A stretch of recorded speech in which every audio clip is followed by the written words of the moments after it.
All right, peace, Jew. Peace, everyone who's watching this video. I just wanted to do a quick testimonial. I don't know how quick it's going to be, so I apologize in advance, but it is a lot to take in at tea time, okay? So, but I did want to share this testimonial because this is like the biggest thing that has happened. We have been waiting for this day, for this moment, for this progression for a very long time. So, I've been rocking with Jews since about 2015, off and on. And one thing that I can say before I get started with my testimonial is to be consistent with the work if you want to see the results. Now, you know, in the past, I've done it here and there, but I've always had a problem with consistency.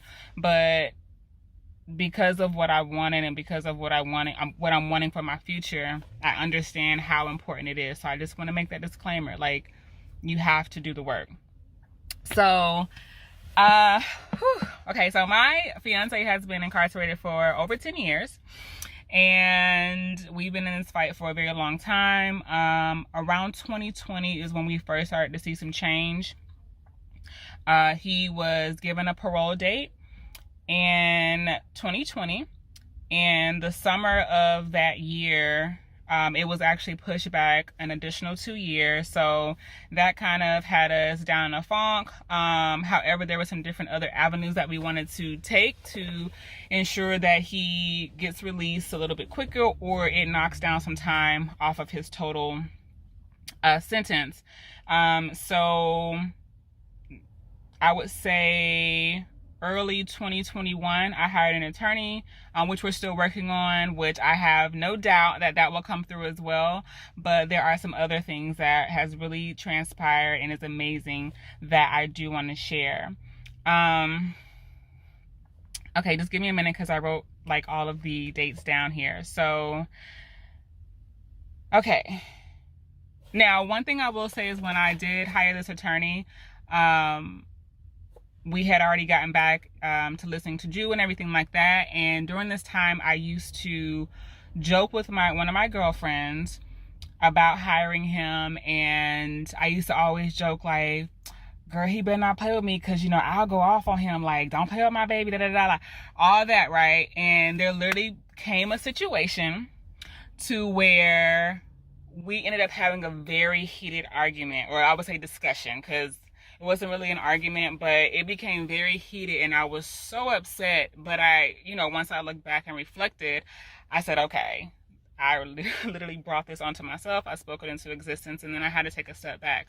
But since that point, every time I talked to him, I already had, a preconceived notion that it would not be a good conversation. So I was automatically tense. I was automatically on edge, automatically defensive when I spoke with him, and I didn't want to have that feeling anymore.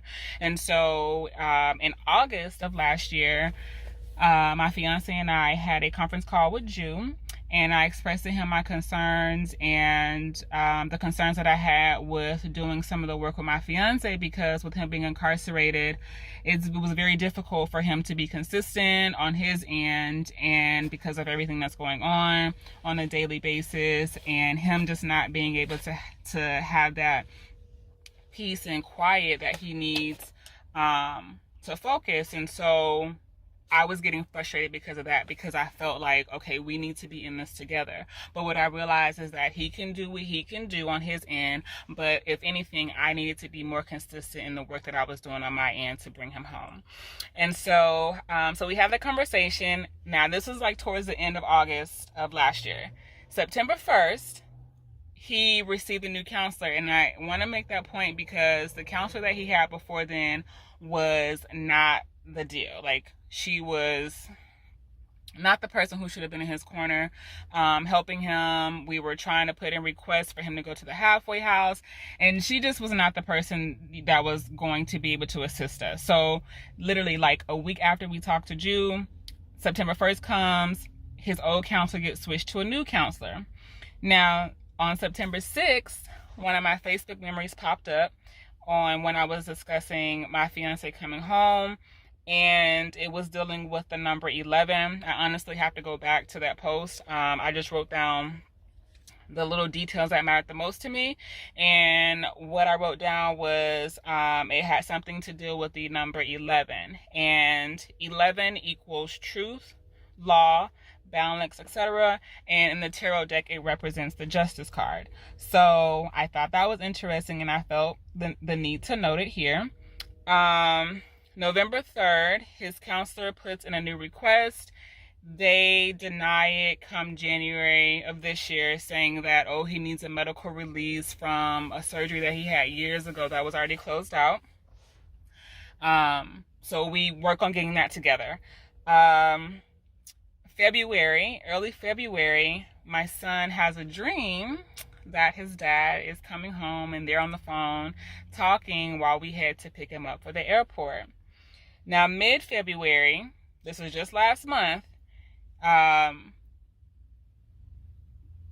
we try to get everything done with the medical request and all that, the medical release, and I call up there. He gets information that they aren't allowed to put in another request for him until December. And I'm like, hold up, that's not true, because we've already put in 2 requests already. They were denied for these specific reasons, and now this situation is taken care of. So what's going on? So I end up calling the head people from the transitional center who deals with the halfway houses, and getting clarification on that. And I end up calling the prison back and calling classification, who tried to deny it, and also calling his counselor and letting them know, no, you all have the information wrong. It's good to go. Put it in. Now, this is where all of some additional synchronicities line up, which I thought was just mind-blowing.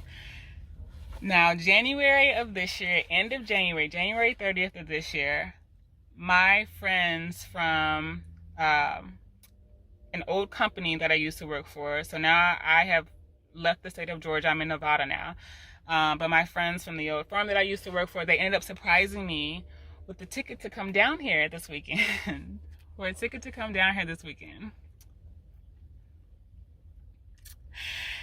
And, oh my goodness, okay. So yeah, so they purchased a ticket for me, surprised me. So I'm like, okay, cool, great. So I'm set to come down. I'm getting packed for the week. And Monday or Tuesday of last week, it was on the 7th. My fiance calls me and tells me, babe, they transfer me to the halfway house. And I'm like, don't play with me like that. Now, the reason why the 7th is significant is because the 7 is our lucky number. My son was born on the 7th, I was born on the 7th, and my fiance was born on the 7th. So that number holds a lot of value to us. Some scripture that Jude gave us was the 7th and 8th verse, which I thought was significant as well. And another thing that I did also was I placed all of the pictures of the parole board members on my wall, and also I placed pictures of his attorney, the judge who would be handling his case on the other situation that we have going on, and the district attorney. And I have been saying thank you for releasing him every day since I put it up, which has been about 3 or 4 months, I would say. It was shortly after we had this conversation with you. So again, I hope I'm not all over the place and you all can follow me. But he gets notification that he is going to be moving to the halfway house on the 7th. Again, that's our lucky number. Another thing that I thought was interesting was that he sent me a post, I would say maybe a month or so ago, about how this is the year of the tiger. So that means that this is his year. Now, the tiger is significant because that has been his nickname since he was a little boy. So that was a whole nother thing as well. And then the 7 comes into play as well, because this has literally happened almost 7 months after we talked to Jude. So I got to go see him today to visit him for a little while. We'll be able to have our first visit, and him being able to be out on the paths for 8 or so hours. in May, and I thought that was significant as well because the first weekend in May that we'll be able to do this is his birthday weekend. It literally falls on the 7th, which is his birthday, and it's just crazy. Like, it's just totally crazy. Not crazy in a bad way. Y'all know what I mean when I say crazy, but just like overwhelming. Just overwhelming in so many different levels. I feel like I'm missing something as well, and I tried to write all of this down, but yeah, I mean, do the work.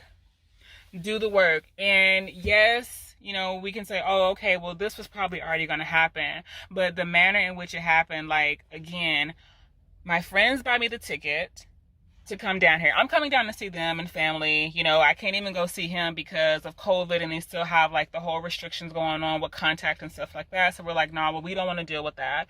And the week that I'm packing and getting ready to leave, he gets transferred. I get to see him. It's just amazing when I see him again on Tuesday before I head back to Nevada.